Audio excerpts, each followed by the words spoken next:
قرآن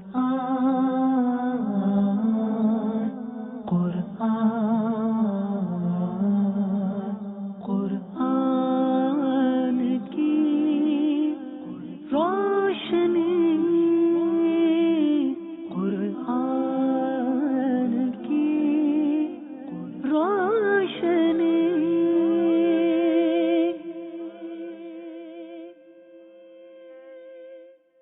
الحمد للہ رب العالمین والصلاة والسلام علی سید المرسلین، اما بعد فاعوذ باللہ من الشیطان الرجیم، بسم اللہ الرحمن الرحیم۔ الصلاة والسلام علیک یا رسول اللہ، الصلاة والسلام علیک یا حبیب اللہ، الصلاة والسلام علیک یا نبی اللہ، وعلی آلک واصحابک یا نور اللہ۔ پیارے آقا مدینے والے مصطفیٰ صلی اللہ تعالی علیہ وآلہ وسلم کا فرمان عالی شان ہے، جو بندہ مجھ پر روزانہ 50 مرتبہ درود پاک پڑھتا ہے، میں قیامت کے دن اس سے مصافحہ فرماؤں گا۔ صلو علی الحبیب صلی اللہ تعالی علی محمد صلی اللہ علیہ وسلم۔ مرحبا مدنی چینل کے ناظرین، سلسلہ ہے قرآن کی روشنی میں، اور جیسا کہ آپ جانتے ہیں کہ اس سلسلے میں ہم قرآن کریم کی چند منتخب شدہ آیات اور ان کے حوالے سے تفسیری نکات پر گفتگو کرتے ہیں، اور مفتی صاحب ہمیشہ ہمارے ساتھ ہوتے ہیں۔ ہم نے پچھلے سلسلے میں مساجد کی آباد کاری اور مساجد کی ویرانی کے حوالے سے کچھ گفتگو کی تھی، اور اس ضمن میں نے عرض کیا تھا کہ دعوت اسلامی مسجد کی آبادی میں اپنا بھرپور کردار ادا کر رہی ہے۔ دعوت اسلامی دنیا میں جس جگہ بھی موجود ہے، وہاں اس کا سب سے جو بڑا مشن ہے وہ مسجدوں کو بھرنا ہے، لوگوں کو مسجدوں کی طرف لے کر آنا ہے۔ پھر مفتی صاحب نے ارشاد فرمایا تھا کہ مسجد کی آباد کاری جو ہے وہ مانوی بھی ہوتی ہے اور ظاہری بھی ہوتی ہے۔ مانوی جیسے دعوت اسلامی اجتماعات مساجد میں منعقد کرتی ہے، جمعرات کے جو اجتماع ہوتے ہیں وہ مساجد میں ہوتے ہیں۔ مانوی آباد کاری کی مثال دعوت اسلامی مدنی قافلے لے کر مساجد میں قیام کرتی ہے۔ پھر مدرسۃ المدینہ بالغان عموماً مساجد میں ہوتے ہیں، اجتماعات مساجد میں منعقد کیے جاتے ہیں۔ باقاعدہ ایک تحریک ہے جسے مسجد بھرو تحریک کہا جاتا ہے۔ تو جہاں مانوی آباد کاری کے لیے دعوت اسلامی کی کوششیں ہیں، وہیں آپ کو بہت اچھا لگے گا یہ سن کر کہ ظاہری آباد کاری جو کنسٹرکشن ہے، جو مساجد کی بلڈنگ ہے، اس میں بھی دعوت اسلامی اپنا کردار بڑے ہی بھرپور طریقے سے ادا کر رہی ہے۔ خدام المساجد دعوت اسلامی کی ایک مجلس ہے، اور اس کا جو بظاہر مطلب ہے، جو لغوی معنی ہے، وہ مسجدوں کے خادم، اور مراد کیا ہے؟ جہاں مسجد کی ضرورت ہوتی ہے وہاں مسجد تعمیر کرتی ہے۔ زمین کو خریدنا، پھر اس زمین پر مسجد کو بنانا، اور پھر اس مسجد کے انتظام کو صحیح طریقے سے چلانا، یہ ساری چیزیں مجلس خدام المساجد کی ذمہ داری ہیں۔ اور پھر آپ کو جان کر بڑی خوشی ہوگی کہ بڑی تیزی کے ساتھ مسجدیں بنانے کا یہ عمل جو ہے وہ جاری ہے۔ 2015 اور 16 میری معلومات کے مطابق اس مجلس نے روزانہ کی بنیادوں پر 1 سے زائد مسجدیں جو ہیں وہ تعمیر کی ہیں، اور اگر سالانہ دیکھا جائے تو یہ 500 سے زیادہ کی تعداد بنتی ہے۔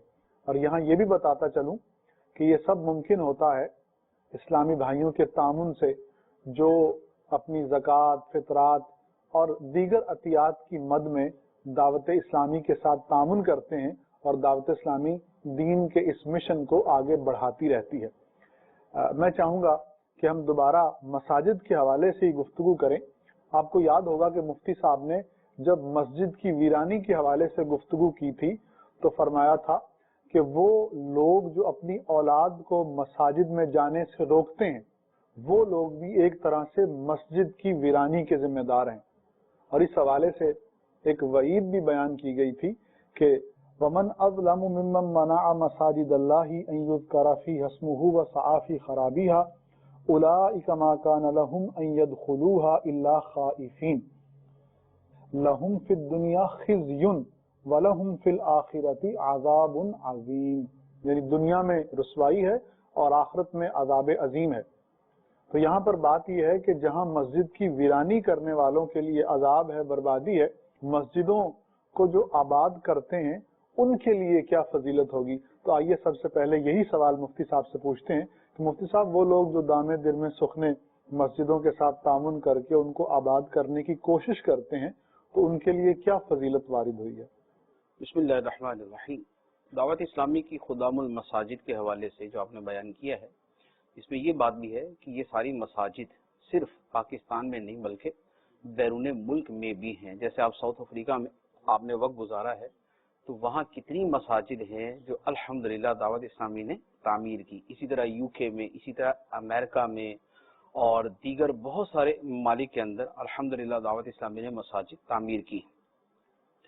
اچھا، اب یہ کہ مسجدیں تعمیر کرنے کی فضیلت کیا ہے؟ مسجدیں تعمیر کرنا اللہ تعالیٰ کو بڑا محبوب ہے، کیونکہ مسجدیں اللہ کا گھر کہلاتی ہیں۔ مسجدیں اللہ کا گھر کہلاتی ہیں۔ مسجد کیا جی؟ اللہ کا گھر۔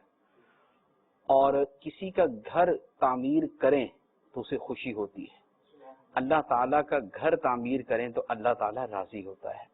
تو مسجدیں تعمیر کرنا بڑے ثواب کا کام ہے، اور اللہ تعالیٰ کے پیاروں کی سنت اور ان کا طریقہ، اور اللہ تعالیٰ نے انہیں باقاعدہ حکم ارشاد فرمایا کہ مسجدیں تعمیر کرو، اور جنہوں نے کی اللہ تعالیٰ نے ان کے فضائل بیان فرمائے۔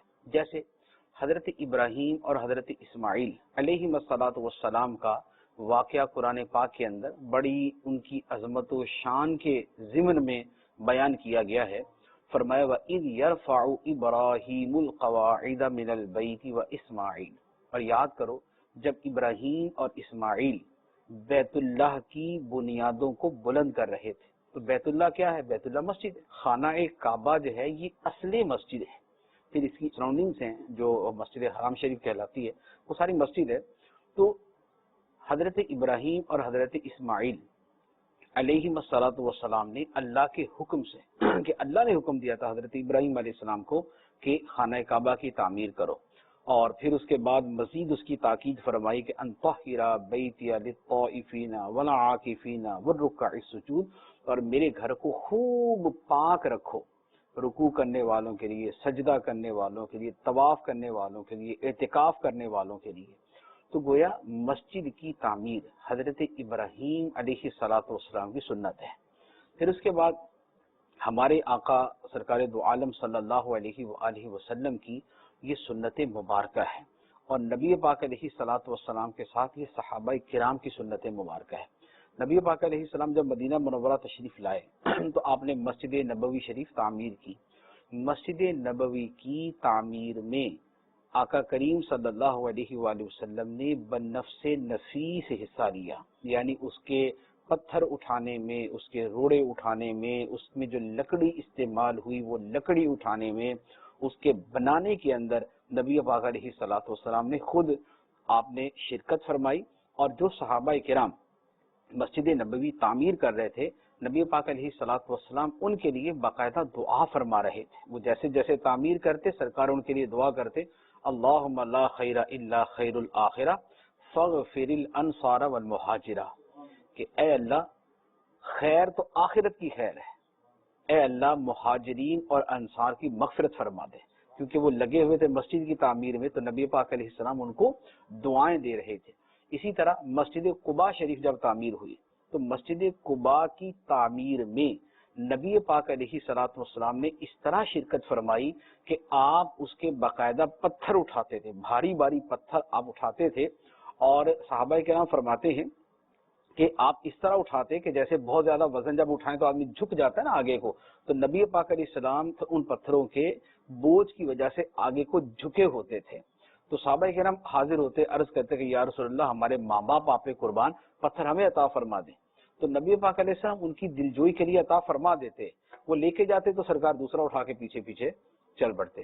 تو نبی پاک علیہ السلام نے تعمیر مسجد قباء میں، تعمیر مسجد نبوی میں بطور خاص بذات خود آپ نے حصہ لیا۔ اچھا، اسی طرح پھر مسجد تعمیر کرنا، اب اس میں اب جب نبی پاک علیہ السلام مسجد تعمیر فرما رہے ہیں تو اس میں انصار صحابہ کرام ہیں، اس میں مہاجر صحابہ کرام ہیں، اس میں سیدنا ابو بکر صدیق رضی اللہ تعالیٰ عنہ ہیں، دیگر اکابر صحابہ کرام ہیں۔ اس کا مطلب یہ ہوا کہ مسجد اسلام میں وہ اہمیت رکھتی ہے کہ اللہ کے نبی بھی بطور خاص اس پر توجہ فرماتے اور اس کی تعمیر کے اندر حصہ لیتے ہیں۔ اچھا، پھر مسجد تعمیر کرنا بذات خود تو احادیث مبارکہ میں بلکہ ہمارے دین کا یہ باقاعدہ حکم ہے کہ ہر محلے میں ایک مسجد ہونا ضروری ہے، ایک مسجد لازمی طور پہ تعمیر کی جائے، جہاں مسلمانوں کی آبادی ہے وہاں پر مسجد ہونی چاہیے۔ اور مسجد بنانے کی فضیلت کیا ہے؟ نبی پاک علیہ الصلوۃ والسلام نے فرمایا کہ جو اللہ کی رضا کے لیے مسجد بناتا ہے، وہ چھوٹی ہو یا بڑی، اللہ تعالیٰ اس کے لیے جنت میں گھر بناتا ہے۔ اور ایک حدیث مبارک میں ہے کہ جو مسجد بناتا ہے اس کے لیے جنت ہے، اگرچہ وہ مسجد کبوتر کے گھونسلے کے برابر ہو، یعنی اگرچہ وہ چھوٹی سی ہو تب بھی اس کے لیے یہ بشارت ہے۔ تو اتنی چھوٹی مسجد ہوتی نہیں ہے، لیکن ایک سمجھانے کے لیے اور ایک مثال دینے کے لیے بیان فرمائی کہ جو اتنی سی بھی مسجد تعمیر کرتا ہے اللہ تعالیٰ اس کے لیے جنت کے اندر گھر بنا دیتا ہے۔ تو مسجد کی تعمیر کے یہ فضائل۔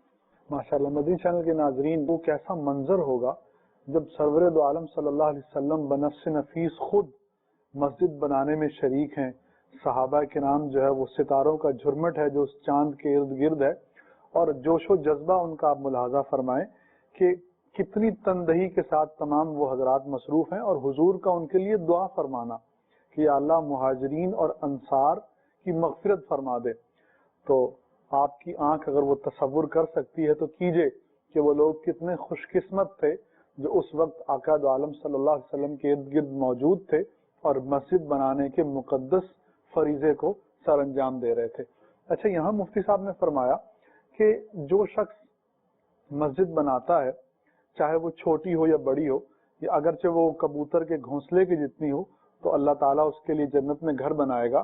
تو یہاں ایک سوال پیدا ہو سکتا ہے، میرے ذہن میں تو آ رہا ہے، وہ یہ ہے کہ کچھ لوگ تو اس بات کی استعداد رکھتے ہیں کہ وہ پوری مسجد بنا دیں، لیکن جو غریب ہوتے ہیں، جو پوری مسجد نہیں بنا سکتے، وہ صرف ایک اینٹ کے پیسے دے سکتے ہیں، ایک دیوار کے پیسے دے سکتے ہیں، تھوڑے سے حصے کی کنسٹرکشن کے لیے پیسے دے سکتے ہیں، تو کیا یہ فضیلت ان کے لیے بھی ہوگی یا نہیں؟ تو آئیے مفتی صاحب سے پوچھتے ہیں، سب کیا فرماتے ہیں؟ یہ جو حدیث مبارک ہے ترمذی شریف میں ہے، دیگر حدیث کی کتابوں میں ہے، اس کی شرح میں علماء نے یہی فرمایا ہے کہ مسجد تعمیر کرنے والے کے لیے جنت میں اللہ تعالیٰ گھر بناتا ہے۔ یہ صرف اسی آدمی کے لیے نہیں ہے کہ جو پوری کی پوری مسجد بنا دے، بلکہ مسجد کی تعمیر میں جس نے حصہ لیا، جیسے جگہ خریدنی ہے، مین تو اصل جگہ کا نام مسجد ہوتا ہے، تعمیرات تو اس سے اوپر ہوتی۔ تو اب ایک آدمی نے مثلا 10 لاکھ روپے کی جگہ ہے، ایک آدمی نے 9 لاکھ دیا، ایک نے 99,000 دیا، اور ایک نے 990 روپے دیے، اور ایک نے 10 روپے دیے۔ سبحان اللہ۔ یہ جو فضیلت ہے کہ اللہ تعالیٰ اس کے لیے جنت میں گھر بنائے گا، یہ فضیلت سب کے لیے ہے، اللہ اللہ، یہ فضیلت سب کے سبحان لیے۔ اللہ۔ اب یہ ہے کہ جس کا حصہ جتنا زیادہ اس کے فضیلت اتنی زیادہ، تو وہ ایک اللہ تعالیٰ کا ایک فضل ہے کہ بہرحال جس کی جتنی زیادہ کوشش ہے اس کو ثواب اتنا زیادہ ملتا ہے۔ لیکن جو نفس فضیلت ہے کہ اللہ کے لیے جو مسجد بنائے، خواہ چھوٹی ہو یا بڑی، اللہ تعالیٰ جنت میں اس کے لیے گھر بنا دیتا ہے، یہ سب کے لیے ہے، خواہ وہ پوری کی پوری مسجد تعمیر کرے یا وہ مسجد کی تعمیر میں تھوڑا حصہ لے، دونوں کے لیے ہی اللہ تعالیٰ کے فضل سے یہ فضیلت ہوگی۔ سبحان اللہ۔ میرے وہ بھائی جو غریب ہیں اور پوری مسجد نہیں بنا سکتے، تو وہ دل چھوٹا نہ کریں۔ مفتی صاحب نے اس حدیث مبارکہ کی بڑی خوبصورت وضاحت فرما دی کہ جس طرح بھی جتنا بھی حصہ ہو سکے اگر آپ ملاتے ہیں، آپ بھی اس نفس فضیلت کے مستحق ہیں کہ آپ کے لیے بھی جنت میں اللہ سبحانہ و تعالی گھر بنائے گا۔ صدقہ جاریہ کی جو صورتیں ہوتی ہیں یہ اسی طرح بڑی شاندار ہوتی ہیں کہ ایک مرتبہ آدمی وہ نیکی کا کام کر لیتا ہے اور یا اسے ہمیشہ ثواب ملتا رہتا ہے یا بڑے عرصے تک ثواب ملتا رہتا ہے۔ جیسے مثلا مسجد کے اندر یہ فین لگانا ہے، پنکھوں کی ضرورت ہوتی ہے۔ اب ایک آدمی نے اگر فین خرید کر مسجد میں لگوا دیا، اب وہ فین 10 سال بھی چل سکتا ہے، وہ 20 سال بھی چل سکتا ہے۔ اب وہ جب تک چلتا رہے گا تو اس کے نیچے جو بھی نماز پڑھے گا 1 یا 10 آدمی، ان سب کا ثواب اس بندے کو ملتا رہے گا۔ اچھا، اسی طرح مسجد کے اندر وضو کے لیے پانی کی موٹر کی ضرورت ہے، اب پانی کی موٹر لگا دی، اب یہ 10 سال چلتی رہے گی، 10 سال تک جو لوگ اس سے وضو کریں گے ان سب کا ثواب اس لگانے والے کو ملتا رہے گا، اور اس وضو سے جتنے لوگ نماز پڑھیں گے ان سب کا ثواب بھی ان کو ملتا رہے گا۔ اسی طرح کسی نے وضو خانہ بنا دیا تو جب تک وضو خانہ باقی ہے، لوگ وضو کر رہے ہیں، بنانے والے کو اس کا ثواب ملتا رہے گا۔ تو جو صدقہ جاریہ کی صورتیں ہوتی ہیں وہ اس طرح تلاش کرتے رہنا چاہیے. میں نے کچھ لوگوں کو دیکھا بھی ہے, ان کا بڑا ذوق ہوتا ہے. بعض اوقات وہ پوچھتے بھی ہیں کہ مثال کے طور پہ جی ہمارے والد صاحب فوت ہو گئی, ہماری والدہ فوت ہو گئی, تو کوئی وہ بتائیں کہ لمبے عرصے تک ثواب ملتا رہے. اب ہر جگہ تو مسجد نہیں بن رہی ہوتی کہ ان کو بولے جی مسجد کی تعمیر میں حصہ لے لیں, تو ان کو پھر اسی طرح جی پانی کی موٹر ہے وہ مسجد میں لگا دیں, یا مسجد کے اندر فین لگوا دیں, یا مسجد کے اندر کارپیٹ بچھا دیں جس کے اوپر نماز پڑھی جائے گی. تو ایسی فیسلٹی اور ایسا صدقہ کہ جو مستقل بنیادوں پر جاری رہے گا, جب تک وہ جاری رہے گا اس کا ثواب ملتا رہے گا, تو ہو سکے تو ایسے کام تلاش کر کے جو ہے وہ کرتے رہنا چاہیے. اسی سے اب صدقہ جاریہ کی بات ہے تو ایک اور صورت ہے, جیسے علم دین حاصل کرتے ہیں لوگ, طلبہ علم دین حاصل کرتے ہیں. علم دین اگر کسی کو سکھا دیا تو جب تک اس کا علم باقی اور اس علم سے آگے نفع پہنچ رہا ہے, سکھانے والے کو اس کا ثواب ملتا رہتا ہے. سبحان اللہ. اچھا, اب ہر آدمی سکھا نہیں سکتا, ہر آدمی عالم نہیں ہے کہ دوسرے کو علم سکھا سکے, یا ہر آدمی کو اتنی معلومات نہیں کہ دوسرے تک پہنچا سکے. تو اب اگر وہ کسی طالب علم کے لیے علم دین حاصل کرنے میں سہولت کا ذریعہ بنتا ہے کہ ایک طالب علم کا مثلا خرچہ اٹھا دیا کہ جناب یہ 8 سال پڑھے گا, 8 سال کے اندر اس نے اس کے جو بھی اخراجات بنتے ہیں وہ میں ادا کروں گا, جو اس کو کتابیں چاہیے, اگر اسے لباس چاہیے, اسے جو ضروریات ہے میں اسے مہیا کروں گا. تو وہ اتنی بڑی کوئی مقدار نہیں بنتی. لیکن ایک طالب علم کہ جو کسی ایک کے اخراجات کی وجہ سے عالم دین بنا اور اس کی تعلیم میں رکاوٹ نہ آئی, اب اس سے ہو سکتا ہے لاکھوں لوگ فیض اٹھائیں, ہو سکتا ہے یہ مصنف بنے تو ہزاروں کتابیں لکھیں, ہو سکتا ہے کہ یہ دین کے کسی اور شعبے کے اندر جائے, یہ ایک ٹیچر بن جائے, یہ استاد بن جائے, اس کے ہزاروں شاگرد ہوں, آگے ان کے شاگرد, آگے ان کے شاگرد. تو نہ جانے ثواب کا کتنا بڑا ایک باب ہے جو کھل جاتا ہے اور کتنے عرصے تک کے لیے کھلا رہتا ہے. تو اس طرح جو ثواب جاریہ کے کام ہوں, مسجد کا ہے, مدرسے کا ہے, علم دین کی کتابیں دوسروں کو پہنچانے کا ہے, جیسے یہ تقسیم رسائل ہے کہ کتب کی تقسیم ہے, تو اگر یہ کتابیں تقسیم کرتے تو جب تک لوگ پڑھتے رہیں گے اس کا ثواب ملتا رہے گا. تو یوں ثواب کے جتنے کام ہیں ان کے اوپر توجہ رکھنی چاہیے. یعنی ثواب کی ہرس ہو تو آدمی بہت ساری چیزیں سوچتا ہے, جیسے پیسوں کی ہرس ہوتی ہے تو آدمی کو 50 کام سوچ جاتے ہیں نا, کہ اچھا صبح میں یہ نوکری کرنے کو تو شام میں ادھر چلا جاؤں گا, پارٹ ٹائم میں یہ جاب کروں گا, اوور ٹائم وہاں پر لگا دوں گا. تو آدمی جب ہرس ہوتی ہے, اگر مال کی بھی ہرس نہ ہو تو آدمی نوکری بھی دوسری کوئی نہ کرے. مال کی ہرس نہ ہو تو آدمی بولے میرا پیٹ ویسے ہی بھرا ہوا ہے ایک نوکری کر کے, تو مجھے کیا ضرورت ہے دوسری کرنے کی. لیکن ہرس ہوگی, طلب ہوگی, تو آدمی دوسرے کے لیے کوشش کرے گا. یہی معاملہ ثواب کا ہے. ثواب میں پتہ ہے کہ یہ عمل ثواب کا ہے, یہ لمبے عرصے تک ثواب ملتا رہے گا, لہذا یہ کرے گا. اس میں بڑے لمبے عرصے کا ثواب ہے تو یہ کرتا رہے گا. تو ثواب کے حوالے سے یہ ہرس ہونی چاہیے تاکہ جتنے زیادہ سے زیادہ ابواب بر ہیں, ابواب خیر ہیں, آدمی ان میں داخل ہو سکے. مفتی صاحب نے اتنی خوبصورت باتیں جو ہیں وہ ارشاد فرمائی ہیں اور ہمیں اتنی سجیشن, اتنی تجاویز دے دی ہیں ثواب کمانے کے لیے اور صدقہ جاریہ کرتے ہوئے اپنے نامہ اعمال کو ہمیشہ کے لیے نیکیوں سے بھرنے کے لیے, کہ میں ان باتوں کو سمیٹ نہیں سکتا. مسجد بنائیں, مفتی صاحب نے ارشاد فرمایا کہ ملک بھی, بیرون ملک میں بھی دعوت اسلامی کی خدام المساجد یہ مجلس کام کر رہی ہے, مسجدیں تعمیر کر رہی ہیں. تو آپ دنیا کے جس کسی خطے میں ہیں دعوت اسلامی کے ساتھ تعاون کیجیے. ہماری ویب سائٹ پر ڈونیشن کا جو ہے وہ لنک موجود ہے, آپ وہاں جائیں اور وہ اپنی مطلوبہ معلومات فراہم کر کے دعوت اسلامی کو ڈونیٹ کر دیجیے. آپ مدرسہ بنا دیجیے, آپ جامعہ بنا دیجیے. مفتی صاحب نے جیسے فرمایا آپ طالب علم کے لیے کتابیں جو ہیں وہ آرگنائز کر سکتے ہیں. تو اس طرح کا ذہن بنائیے, پھر دیکھیے کہ آپ کس طرح سے دین کی خدمت کر سکتے ہیں. اور اس میں میٹھے اسلامی بھائیوں, نیت صرف اللہ سبحانہ و تعالیٰ کی رضا کی ہونی چاہیے. جب یہ نیت ہوگی تو انشاءاللہ دنیا و آخرت میں ہمارا بیڑا پار ہو جائے گا. اگلے سوال کی طرف بڑھتے ہیں. یہ آیت ہے 115 سورہ بقرہ ہے, وَلِلَّهِ الْمَشْرِقُ وَالْمَغْرِبُ فَأَيْنَمَا تُوَلُّوا فَثَمَّ وَجْهُ اللَّهِ إِنَّ اللَّهَ وَاسِعٌ عَلِيمٌ. ترجمہ, اور مشرق و مغرب سب اللہ ہی کا ہے, تو تم جدھر منہ کرو ادھر ہی اللہ کی رحمت تمہاری طرف متوجہ ہے. بے شک اللہ وسعت والا, علم والا ہے. یہ آیت کریمہ جو ہے وہ قبلہ کے متعلق ہے, اور اس آیت کریمہ میں یہ کہا جا رہا ہے کہ جس طرف منہ کر کے تم نماز پڑھو تمہاری نماز ہوگی اور تم وہیں اللہ سبحانہ و تعالیٰ کی رحمت کو اپنی طرف متوجہ پاؤ گے۔ تو یہاں پوچھتے ہیں مفتی صاحب سے کہ اس آیت کا جو سیاق و سباق ہے اور اس کا مطلب ہے وہ کیا ہے؟ اس آیت مبارکہ پر عام طور پہ ایک اشکال یعنی ایک سوال جو ہے وہ قائم کیا جاتا ہے کہ ہمیں تو حکم ہے خانہ کعبہ کی طرف منہ کرنے کا، نماز کے اندر ایسا نہیں ہے کہ مشرق و مغرب جدھر چاہے منہ کر لیں۔ تو یہ جو آیت مبارکہ ہے اس سے تو یہی ہے کہ للہ المشرق والمغرب فأینما تولوا فثم وجہ اللہ، مشرق و مغرب اللہ ہی کا ہے تو جدھر تم منہ کر لو ادھر ہی اللہ کی رحمت ہے۔ تو اس سے تو بظاہر یہ لگتا ہے کہ مشرق مغرب کسی بھی طرف منہ کر کے نماز پڑھ لی جائے تو وہ نماز ہو جائے گی، رحمت الہی ہر طرف ہے۔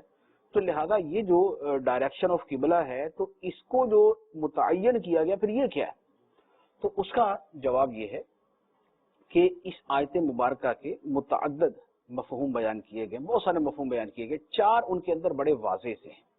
پہلی بات یہ ہے کہ اس آیت مبارکہ میں یہ نہیں فرمایا گیا کہ مشرق و مغرب اللہ کا ہے لہذا جدھر چاہو منہ کر کے نماز پڑھ لو، یعنی یہاں نماز کی بات نہیں کہ جدھر چاہو منہ کر کے نماز پڑھ لو نماز ہو جائے گی۔ یہ آیت ہے دعا کے بارے میں کہ مشرق و مغرب سب اللہ کا ہے، تو دعا مانگتے ہوئے قبلے کی طرف منہ کرنا کوئی ضروری نہیں، خانہ کعبہ کی طرف منہ کرنا ضروری نہیں ہے۔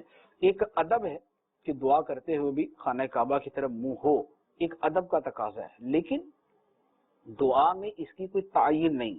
آدمی کا منہ مشرق کی طرف ہے، آدمی کا منہ مغرب کی طرف ہے، آدمی اپنے بستر پہ لیٹا ہے منہ اس کا آسمان کی طرف ہے، آدمی کسی ایسی ظلم اور زیادتی کا شکار ہے کہ جناب اسے الٹا لٹا کے اس کی گردن کے اوپر بھی کسی نے پاؤں رکھا ہوا ہے، جس حالت میں بھی وہ اللہ سے دعا کرے گا اللہ کی رحمت اس کی طرف متوجہ ہے۔ سبحان اللہ۔ تو یہ آیت مبارکہ دعا کے حوالے سے ایک۔ دوسرا اس کا مطلب یہ ہے کہ جب قبلہ تبدیل ہوا یعنی بیت المقدس سے خانہ کعبہ کی طرف قبلے کا حکم دیا گیا، اس پر لوگوں نے اعتراض کیا۔ ان کا اعتراض یہ تھا کہ بھی یہ کیا بات ہوئی جی، کبھی ادھر منہ کر کے نماز پڑھ لی کبھی ادھر منہ کر کے نماز پڑھ لی، کیونکہ قبلہ جو ہے یہ 2 مرتبہ تبدیل ہوا۔ جب نبی پاک علیہ الصلوۃ والسلام مکہ مکرمہ میں تھے تو ایک قول تو یہ ہے کہ نبی پاک علیہ السلام خانہ کعبہ کی اس سمت میں کھڑے ہوتے جدھر سے خانہ کعبہ کی طرف بھی منہ ہو جائے اور آگے بیت المقدس کی طرف بھی منہ ہو جائے، اور ایک قول یہ ہے کہ مکہ مکرمہ میں ہجرت سے پہلے خانہ کعبہ ہی قبلہ تھا۔ نبی پاک علیہ السلام جب مدینہ منورہ گئے تو آپ نے بیت المقدس کی طرف منہ کیا، اللہ کا حکم، یعنی اب قبلہ تبدیل ہو گیا اس اعتبار سے، اس دوسرے قول کے۔ پھر تیسری مرتبہ بیت المقدس سے خانہ کعبہ کی طرف کر دیا گیا، تو اس پر انہوں نے اعتراض کیا کہ یہ کیا جی، کبھی ادھر شروع کر دیتے، کبھی ادھر نماز کبھی ادھر نماز۔ تو اس پر اللہ تعالیٰ نے فرمایا للہ المشرق والمغرب، سبحان اللہ، کہ یہ جو ڈائریکشنز ہیں ان کی اپنی کیا حیثیت ہے، ٹھیک، مشرق ہے یا مغرب ہے، شمال ہے یا جنوب ہے، یہ ان کی اپنی بذات خود کوئی حیثیت نہیں ہے، یہ تو سب اللہ کی ہیں، اور یہ اللہ کا اختیار ہے اور اس کی قدرت ہے کہ وہ جدھر چاہے وہ اسے قبلہ بنا دے۔ تو لہذا چاہے تو وہ مشرق کی طرف منہ کرنے کا حکم دے دے، چاہے وہ مغرب کی طرف منہ کرنے کا حکم دے دے۔ جب تم ادھر منہ کر کے نماز پڑھتے تھے تب بھی ادھر اس جہت کو تھوڑی خدا مانتے تھے، جب ادھر منہ کر کے نماز پڑھتے تھے تو اس جہت کو تھوڑی خدا مانتے تھے، اللہ تعالیٰ ہی خدا تھا، خواہ منہ ادھر تھا یا ادھر تھا۔ تو یہ تو جہتیں تھیں جو اللہ نے اپنے اختیار سے متعین فرما دی تھی، لہذا یہ اعتراض نہیں ہو سکتا کہ جناب کبھی ادھر منہ کر لیتے کبھی ادھر منہ کر لیتے۔ اصل تو حکم الہی کی پیروی ہے، تو حکم الہی جدھر کا ہو جائے گا ادھر منہ کر لیں گے۔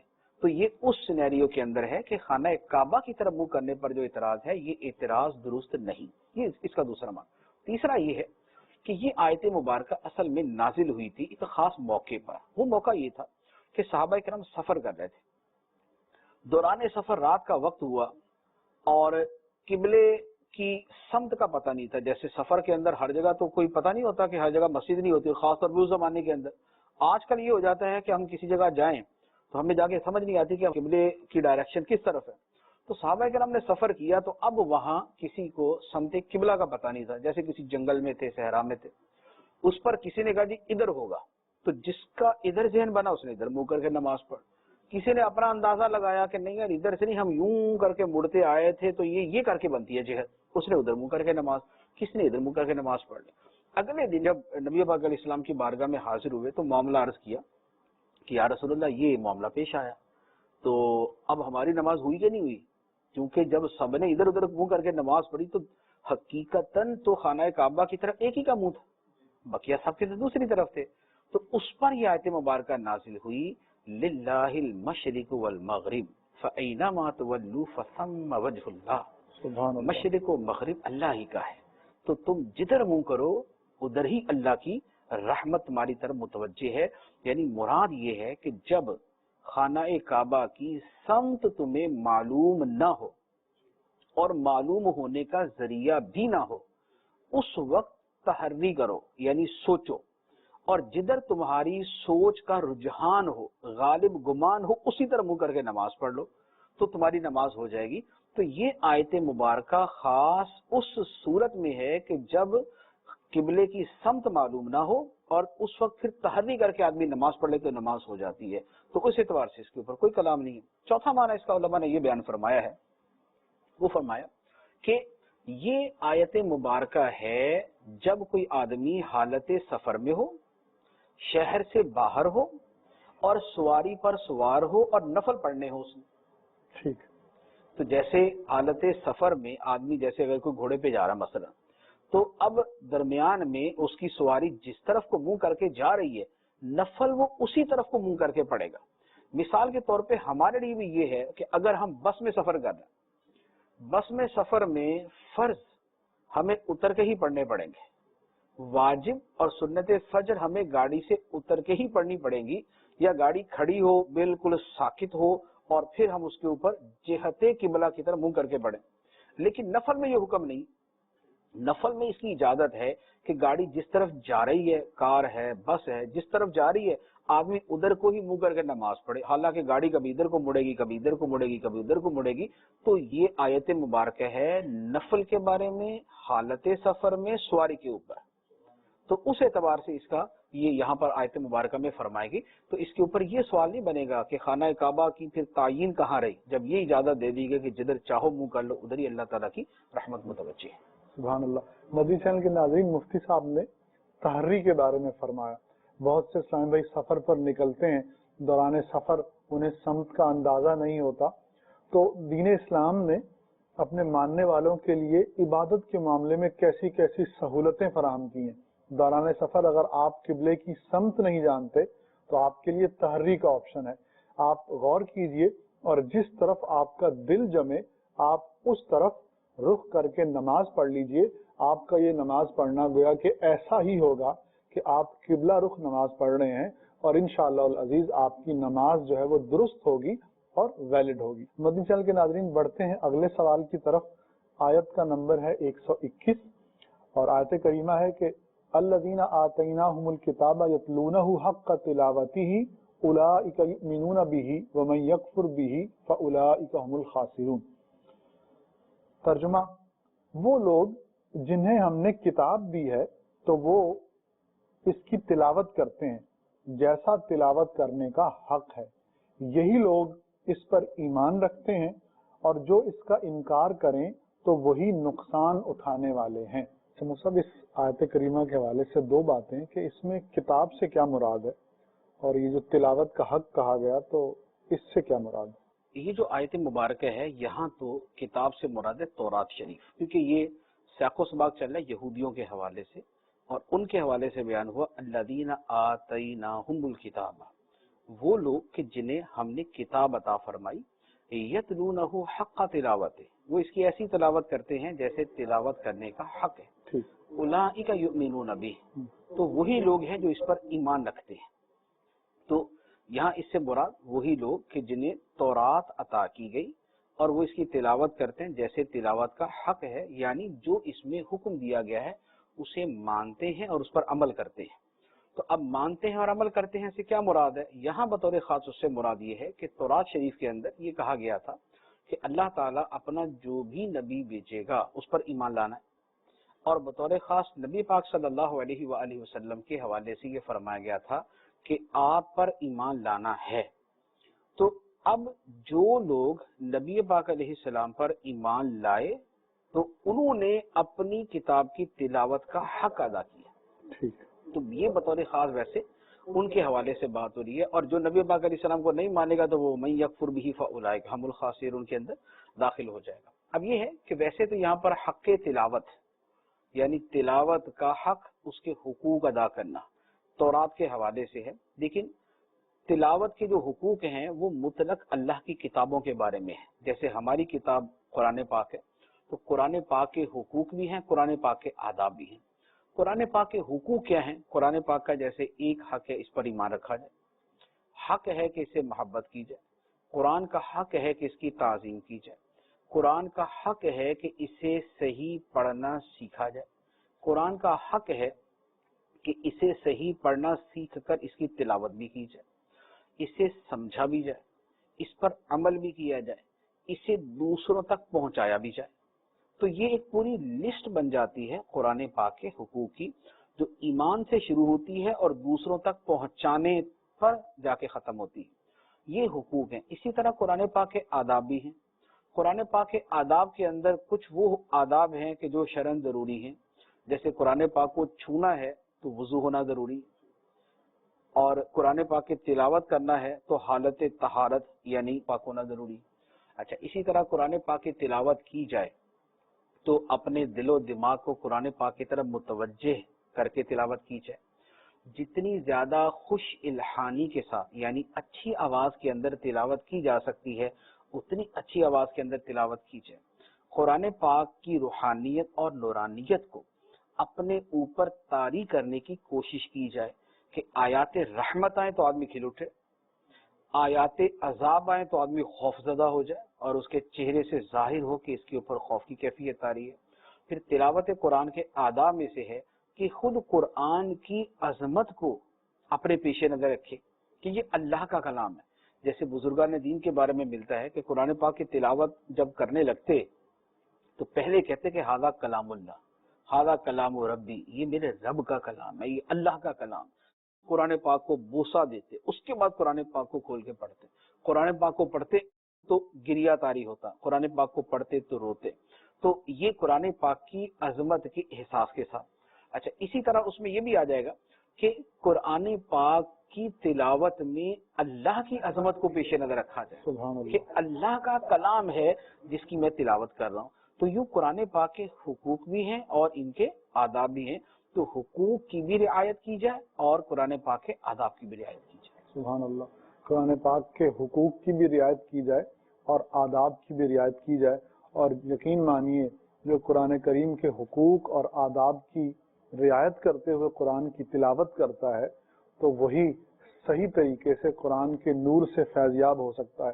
آپ جانتے ہیں کہ صاحب نے ارشاد فرمایا تھا کہ جب دل سخت ہو جاتے ہیں تو اس کے لیے آقا دو عالم صلی اللہ علیہ وسلم نے چند علاج تجویز فرمائے ہیں. ان میں سے ایک ہے قرآن کی تلاوت کرنا. لیکن یہاں پر ایک بات میں بتانا چاہوں گا کہ قرآن اگر فہم کے ساتھ تلاوت کیا جائے یعنی سمجھ کر تلاوت کیا جائے تو اس کا فائدہ بہت زیادہ ہوتا ہے. لیکن جو سمجھ کر نہیں تلاوت کرتے تو انہیں بھی دل چھوٹا کرنے کی ضرورت نہیں ہے. اچھا مصطفیٰ، آپ نے حقوق کی بات کی، اس میں فہم قرآن کو سمجھ کر تلاوت کرنے کے بارے میں بھی آپ نے فرمایا. تو اب وہ جو فہم قرآن کا ذوق رکھتے ہیں، وہ قرآن سمجھ سکتے ہیں، ان کے لیے تو فضیلت ہے. لیکن وہ لوگ جو قرآن سمجھ نہیں سکتے کسی بھی وجہ سے، تو کیا ان کے لیے فضیلتیں نہیں ہیں؟ کیا ان کے لیے ثواب نہیں ہوگا؟ بعض اوقات لوگ صرف اسی وجہ سے کہ وہ قرآن سمجھ نہیں سکتے قرآن کی تلاوت کرنا ہی معاذ اللہ ترک کر دیتے ہیں. دیکھیے، فہم قرآن جی، یہ حقوق قرآن میں سے ہے، ٹھیک. اور یہ قرآن پاک کا حق بھی سب پر ہے. سبحان اللہ. قرآن ٹھیک. پاک کا حق بھی سب پر ہے. قرآن پاک کے حق میں یہ نہیں ہے کہ صرف اہل علم تو سمجھیں، ٹھیک عوام نہ سمجھیں، ٹھیک. کیونکہ قرآن پاک صرف علماء کے لیے نہیں، عوام کے لیے بھی ہے. بے شک. اللہ تعالیٰ نے فرمایا ہدی للمتقین، قرآن ہدایت ہے پرہیزگاروں کے لیے. اور یہاں پرہیزگاروں میں حقیقتاً سارے ہی مسلمان داخل ہیں کہ قرآن پاک اللہ سے ڈرنے والوں کے لیے، خواہ وہ ڈر کسی بھی درجے کے اندر ہے، تو ایمان جو ہے وہ بھی تو تقوی کا ایک درجہ ہے، ایک مرتبہ ہے. تو لہذا قرآن پاک ہدایت ہے متقین کے لیے.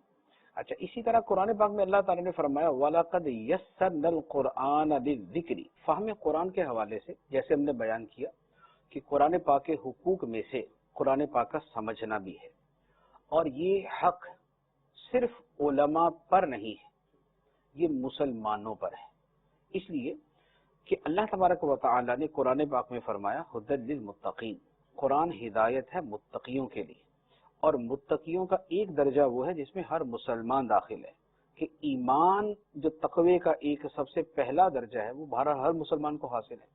اچھا اسی طرح اللہ تعالیٰ نے ارشاد فرمایا وَلَقَدْ يَسَّرْنَا الْقُرْآنَ لِلذِّكْرِ فَهَلْ مِن مُدَّكِرٍ، اور بے شک ہم نے قرآن کو نصیحت کے لیے آسان کر دیا، تو کیا ہے کوئی جو نصیحت حاصل کرے؟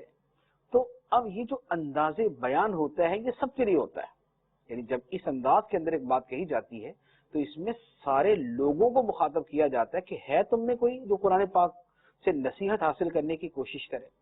تو جب یہ ترغیب سب کے لیے ہے تو اس کا مطلب یہ ہوا کہ حق قرآن سب کے لیے ہے۔ اب آگے یہ ہے کہ کچھ اعتبار سے یہ فرض کفایہ ہو جاتا ہے اور کچھ اعتبار سے یہ مستحب کے درجے میں آتا ہے۔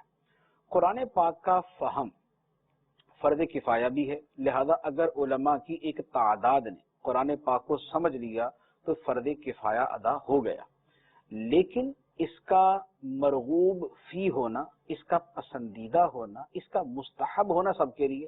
اگر ساری دنیا کے مسلمان بھی قرآن پاک سمجھنے کی کوشش کرتے ہیں اور اپنی زندگی اس میں لگاتے ہیں تو یہ ایک بہت اچھی چیز ہے کہ قرآن پاک کو سمجھنے کے اندر لگیں، قرآن پاک کو سمجھنے کی کوشش کریں۔ اب یہ ہے کہ جو لوگ قرآن پاک کو نہیں سمجھتے اور اب عمر کی وجہ سے ہے یا کسی اور وجہ سے، کیا ان کو ثواب ملے گا یا نہیں ملے گا؟ اس سے پہلے میں ایک اور چیز عرض کروں گا کہ ایک زمانہ تھا کہ جب قرآن پاک کو سمجھنے کے دو ہی طریقے تھے، یا تو آدمی کو پڑھنا آتا ہو اور وہ کتابیں پڑھے، یا آدمی علماء کے پاس جائے اور جا کر سیکھے، یہ دو طریقے۔ لیکن آج کے زمانے میں فہم قرآن کے دیگر بہت سے ذرائع پیدا ہو چکے ہیں، جیسے مثال کے طور پہ یہ ہمارا جو سلسلہ چل رہا ہے، یہ سلسلہ اصل تو فہم قرآن کے اعتبار سے اصل تو اس کا موضوع فہم قرآن ہے، تو اب اس میں جو یہ سلسلہ دیکھتا ہے وہ قرآن پاک کی آیت کو سنتا ہے، اس کے معنی کو سمجھتا ہے اور اس کے اوپر جو مزید تفصیلی چیزیں ہیں ان کا وہ علم حاصل کرتا ہے۔ یا اسی طرح مدنی چینل کا سلسلہ فیضان قرآن، فیضان قرآن کیا ہے؟ اصل تو وہ تفہیم قرآن ہے، قرآن پاک سمجھانے کی صورت ہے۔ تو اب چونکہ یہ ذرائع بھی موجود ہیں کہ جن کے ذریعے بڑی آسانی سے قرآن پاک کو سمجھا جا سکتا ہے، یا دعوت اسلامی کے ماحول کے اندر جیسے مدنی انعامات میں سے ایک مدنی انعام ہے کہ قرآن پاک کی 3 آیتیں بما ترجمہ اور تفسیر کے روزانہ پڑھی جائیں یا سنی جائیں۔ اب جو مدنی حلقے لگتے ہیں جس میں اگر 10 آدمیوں کو پڑھنا نہیں آتا، ایک کو پڑھنا آتا ہے، تو جس کو پڑھنا آتا ہے وہ پڑھ کے سنا رہا ہے، دوسرے سن رہے ہیں۔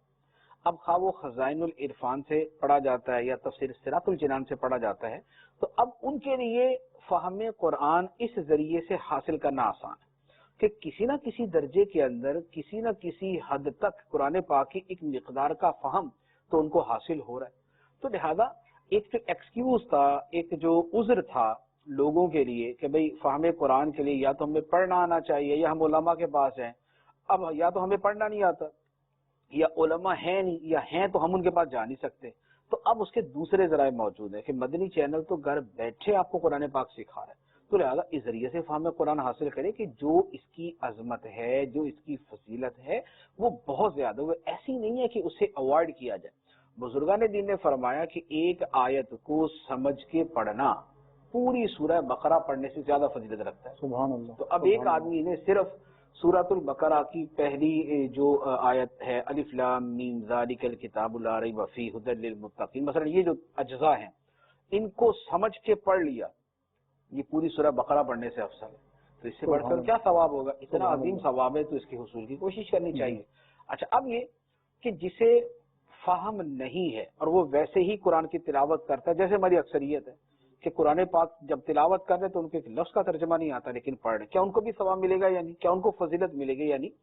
تو قرآن پاک کا معاملہ ایسا نہیں کہ جس کا ثواب اس کے فہم پر موقوف ہو، ایسا نہیں۔ بعض لوگ فہم قرآن پہ اتنا زور دیتے ہیں کہ معاذ اللہ محض تلاوت قرآن کو ایک قسم کا محض دماغی رٹا یا دماغی مشق اور یا معاذ اللہ اسے ایک جو ہے نا وہ بے مقصد اور بے ثواب کا وہ کام سمجھتے ہیں۔ یہ تصور انتہائی غلط ہے، یہ تصور انتہائی غلط ہے۔ بزرگان دین نے ترغیب کے لیے، فہم قرآن کی ترغیب کے لیے مثالیں ضرور ایسی بیان فرمائی ہیں کہ ایک بادشاہ کا خط آئے اور کوئی اس خط کو دہراتا تو رہے لیکن جو اس میں لکھا ہو اسے نہ سمجھے نہ اس پہ عمل کرے تو گویا اس نے اس خط کا حق ہی ادا نہیں کیا۔ بزرگان دین کی جو ایسی مثالیں ہیں وہ ایک ترغیب دینے کے لیے ہیں، وہ ایک سمجھانے کے لیے، اس کا یہ مطلب نہیں ہوتا کہ ایز اٹ از وہی والا حکم اس کی بندے کے اوپر لگ جائے گا کہ کسی کا خط پڑھا اور بس پڑھتا ہی رہا، نہ اسے سمجھا نہ اس پر عمل کیا تو لہذا بادشاہ ناراض ہو جائے گا کہ میرا خط آیا تھا تو نے عمل ہی نہیں کیا۔ قرآن پاک کا معاملہ ایسا نہیں۔ قرآن پاک میں جو فہم حاصل کرتا ہے، عمل کرتا ہے، یقیناً اس کا مرتبہ بلند ہے، لیکن قرآن اللہ کا کلام ہے، اس کی محض تلاوت جو بغیر فہم کے ہے، بغیر سمجھ کے ہے، وہ بھی باعث ثواب ہے، وہ بھی باعث ثواب ہے۔ نبی پاک صلی اللہ تعالی علیہ وآلہ وسلم نے ارشاد فرمایا کہ قرآن پاک کا جو ایک حرف تلاوت کرتا ہے اسے 10 نیکیاں ملے گی، اور میں نہیں کہتا الف لام میم ایک حرف ہے، الف ایک حرف، لام ایک حرف اور میم ایک حرف۔ اب یہاں پر دو باتیں۔ پہلی بات، نبی پاک علیہ السلام نے جو ثواب بیان کیا یہ ثواب تلاوت پر بیان کیا ہے، فہم پر بیان نہیں کیا۔ یہ نہیں فرمایا کہ جو 3 الفاظ 3 حروف کو سمجھ لے اسے 30 نیکیاں، جو ایک حرف کو سمجھ لے اسے 10 نیکیاں۔ فرمایا جو ایک حرف پڑھ لے تلاوت کر لے اسے 10 نیکیاں۔ ایک بات۔ دوسرا یہ ہے کہ الف لام میم کی سمجھ ہے کسے؟ جس کے اوپر ثواب بیان کیا الف لام میم پر 10 10 10 30 نیکیاں ہیں، تو الف لام میم کی سمجھ کسے؟ تو اگر ہر ثواب فہم پر موقوف ہے تو اس کا مطلب یہ ہوا کہ الف لام میم پڑھنے کا ثواب تو کسی کو بھی نہیں ملے گا نا، کیونکہ اس کا فہم تو بہرحال جو ہے وہ خواص الخواص کو ہی ہے، اس کے علاوہ کسی کو بھی نہیں ہے۔ تو اس کا مطلب یہ ہوا کہ یہ ثواب سے نکل جانا چاہیے، حالانکہ اس پر نبی پاک علیہ السلام نے بطور خاص بیان فرمایا، سبحان اللہ، اس کو بطور خاص بیان فرمایا کہ اس پر 10 10 نیکیاں ملتی ہیں۔ تو یہ 10 10 نیکیاں اس پر جو مل رہی ہیں وہ کیا ہے؟ وہ بغیر فہم کے تو ہیں۔ تو جیسے اس پر 10 10 نیکیاں بغیر فہم کے، اسی طرح بقیہ قرآن پڑھیں گے اس پر بھی بغیر فہم کے ثواب ملے گا۔ پھر اسی طرح ایک واقعہ بڑا خوبصورت کتابوں میں لکھا ہوا، امام احمد بن حنبل رضی اللہ تعالی عنہ نے اللہ تعالیٰ کا دیدار کیا خواب میں، سبحان تو اللہ، عرض کی کہ اے اللہ تیرا قرب حاصل کرنے کا سب سے بہترین ذریعہ کیا ہے؟ اللہ تعالیٰ نے فرمایا میرا کلام پڑھنا، یعنی تلاوت قرآن، قرآن پڑھنا میرے قرب حاصل کرنے کا سب سے بڑا ذریعہ۔ عرض کی یا اللہ سمجھ کے یا بغیر سمجھے؟ فرمایا دونوں طرح۔ سبحان اللہ، اللہ تعالیٰ نے فرمایا دونوں طرح، جی، سمجھ کے پڑھو بغیر سمجھ کے پڑھو، دونوں صورتوں میں تلاوت قرآن سے خدا کا قرب ملتا ہے۔ اور قرآن واقعی ایسی چیز ہے کہ اس کی ایک بہت بڑی فضیلت ہے جس کا تعلق فہم کے ساتھ ہے، لیکن اس کی تمام تر فضیلتوں کا تعلق فہم کے ساتھ نہیں ہے۔ قرآن پاک کو جو بنظر محبت دیکھتا ہے اسے بھی ثواب ہے، سبحان اللہ، جو چھوتا ہے اسے بھی ثواب ہے۔ بے شک، تو قرآن پاک کو دیکھنا عبادت ہے، اسے چھونا عبادت ہے، دیکھنے پر ثواب، چھونے پر ثواب ہے۔ تو دیکھنے میں کون سا فہم ہوتا ہے، چھونے میں کون سا فہم ہوتا ہے؟ تو لہذا قرآن پاک کو جو بھی محبت سے پڑھتے ہیں اگر نہیں بھی سمجھ تو یہ نہ ہو کہ فہم کی باتیں سن کے وہ جو ہے وہ تلاوت سے ہی جاتے رہے، تلاوت کو جاری رکھنا چاہیے۔ ہاں صحیح تلاوت کی بھارت ضرور کوشش کرنی چاہیے، یہ نہ ہو کہ تلاوت کرنے نہیں آتی اور غلط پڑھے جا رہے ہیں تو اس میں پھر گناہ کا اندیشہ زیادہ ہے۔ سبحان اللہ۔ مدنی چینل کے ناظرین، قرآن کی صحیح تلاوت کی ضرورت ہے اور قرآن کے فہم کی بھی ضرورت ہے۔ صحیح تلاوت کے لیے دعوت اسلامی نے ہمیں مدرسۃ المدینہ بالغان دیا ہے۔ اگر آپ بالغ ہو چکے ہیں، بڑے ہو چکے ہیں، آپ جو ہے وہ اب صبح کے وقت میں آپ اب جو ہے وہ باقاعدہ وقت نہیں دے سکتے تو اپنے قریبی مدرسۃ المدینہ بالغان کو ڈھونڈیے، جہاں دعوت اسلامی کے اسلامی بھائی جو ہیں وہ قرآن پڑھاتے ہیں اور فی سبیل اللہ پڑھاتے ہیں۔ رہ گئی فہم قرآن کی بات، تو دعوت اسلامی نے فہم قرآن، قرآن کو سمجھنے کے بہت سے آسان ذریعے ہمارے لیے مہیا کر دیے ہیں۔ تفسیر صراط الجنان آپ دیکھ رہے ہوں گے، یہ اس دور کی تفاسیر میں سے شاید بلا مبالغہ سب سے آسان تفسیر ہے، جسے سمجھنا عالم کے لیے تو آسان ہے ہی، لیکن ایک عام اسلامی بھائی وہ بھی اسے بڑی آسانی سے سمجھ سکتا ہے اور قرآن کے مضامین کو سمجھ کر انشاءاللہ پھر اس میں ان مضامین پر عمل کرنے کا جذبہ بھی پیدا ہوگا۔ اگر آپ پڑھنا نہیں جانتے تو دل چھوٹا نہ کریں۔ رکن شورا حاجی ابو مدنی عبد الحبیب اتاری دامت برکاتہم العالیہ کی آواز میں قرآن کریم کی چند مخصوص صورتوں کا ترجمہ بھی موجود ہے اور اس کے ساتھ تفسیر بھی موجود۔ آپ وہ دعوت اسلامی کی ویب سائٹ سے ڈاؤن لوڈ کر سکتے ہیں اور آپ قرآن کریم کی تلاوت سے بھی محظوظ ہوں اور اس کے بعد اس کا ترجمہ بھی سماعت فرمائیے اور اس کے ساتھ تفسیر کو بھی سماعت فرمائیے۔ صلو علی الحبیب صلی اللہ تعالی علی محمد صلی اللہ علیہ وسلم۔ قرآن